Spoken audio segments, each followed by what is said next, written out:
ದಶಕಂ 86 ಸ್ವಾಲ್ವನೋಡ ವಧವು ಮಹಾಭಾರತ ಯುದ್ಧ. ಸ್ವಾಲ್ವೋ ಭೈಷ್ಮೀ ವಿವಾಹೆ ಯದು ಬಲ ಬಿಜಿದ ಚಂದ್ರಚೂಡಾದ್ವಿಮಾನಂ ವಿಂದನ್ ಸೌವಂಸಮಾಯಿ ತ್ವಯಿ ವಸದಿ ಕುರುನ್ ತ್ವತ್ಪುರೀ ಮಮ್ಯಮಾಂಕ್ಷೀತೆ ಪ್ರದ್ಯುಮ್ನಸ್ತಂ ನಿರುಂದನ್ ನಿಖಿಲಯದು ಬಡೈ ನಗ್ರಹೀದುಗ್ರವೀರ್ಯಂ ತಸ್ಯಾಮಾತ್ಯಂ ದುಮಂದಂ ವ್ಯಜನಿಜ ಸಮರಃ ಸಪ್ತವಿಂಶತ್ಯಹಾಂದಃ ತಾವತ್ತ್ವಂ ರಾಮಶಾಲಿ ತ್ವರಿದಮುಪಗದ ಖಂಡಿತ ಪ್ರಾಯ ಸೈನ್ಯಂ ಸೌಬೇಶಂ ತಂ ನ್ಯರುಂದ ಸಚಕಿಲ ಗದಯ ಶಾರ್ಗಮಭ್ರಂಶಯತ್ತೆ ಮಾಯಾ ತಾದಂ ವ್ಯಹಿಂಸಿ ಅಪಿ ತವ ಪುರದಂ ತತ್ವಯಾ ಭೀಕ್ಷಣಾರ್ಧಂ ನಾಜ್ಞಾಯೀತ್ಯಾಹುರೇಗೆ ತದಿದಮವಮದಂ ವ್ಯಾಸ ಏವ ನ್ಯಷೇದೀತೆ क्षिप्त्वा सौभं गदाचूर्णिदं उदगनिदौ मंशुसालेभिचक्रेण उत्कृत्ते दन्तवक्त्र प्रसममबिबदन् अभ्यमुञ्चद्गदां ते कौमोदक्याहदोऽसौ अपि सुहृदनिधि चैदवत् प्राबदैक्यम् सर्वेषामेष पूर्वं त्वयि धृतमनसं मोक्षणार्थो वदारः त्वय्यायादे धजादे किलु कुरु सदसि द्यूतके संयदायाः क्रन्दन्द्यायाञ्जसेन्या सकरुणमकृदा चेलमालामनन्दाम्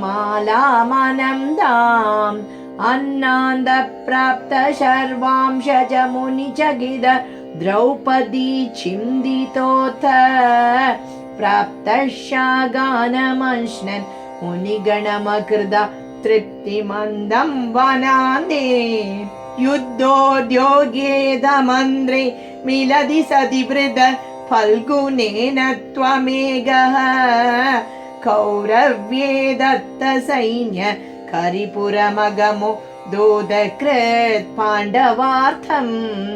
भीष्मद्रोणादिमान्ये तव खलु वचने धिक्कृते कौरवेण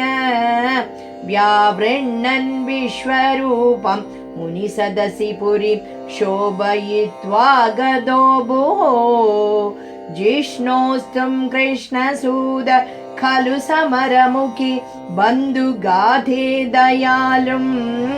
खिन्नं तं वीक्ष्य वीरं किमिदमयि सखि नित्य एकोऽयमात्मा को वद्या कोऽत्र हन्ता तदिह वदमियं प्रोज्यमय्यार्पितात्मा धर्मं युद्धं चरेदि प्रकृतिमनयथा दर्शयन् विश्वरूपम्. सर्वत्र गोविन्दनाम संकीर्तनं गोविन्द गोविन्द श्रीहरे नमः. भक्तोत्तं सेद भीष्मे तव तरणिवरक्षेपकृत्यैकसक्ते नित्यं नित्यं बिभिन्दरि आयुधसमधिगं प्राप्तसादे च पार्थे निःशस्त्रत्वप्रतिज्ञां विजहदरिवरं धारयन् क्रोधशाली वा आधावन् प्राज्ञलीतं अदशिरसमदो वीक्ष्य मोदादपागाः युद्धे द्रोणस्य हस्ति स्थिररणभगदत्तेरिदं वैष्णवास्त्रम् पक्षस्यादत्तचक्र सगिदरविमः प्रादयत् सिन्धुराजम् नागास्त्रे कर्णमुक्ते शिदिमवनमयन् केवलं कृत्तमौलिं तत्रेतत्राभिपार्तं किमिव न हि भवान् पाण्डवानामकार्षीत् युद्धादौ तीर्थगामी स खलु हलधरो नैमिषक्षेत्रमृच्छन्ने अप्रतुत्तायिसूद क्षयकृददसुदं तत्पदे कल्पयित्वा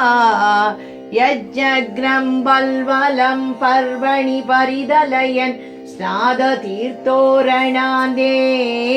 सम्प्राप्तो भीमदुर्योधन रणमशमं विषयादपुरीं ते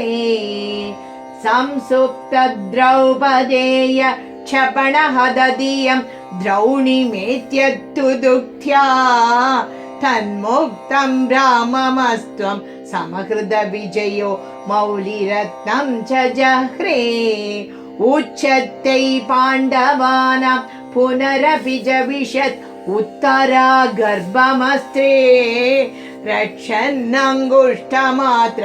किल चडरमः चक्रपाणिर्विभो त्वं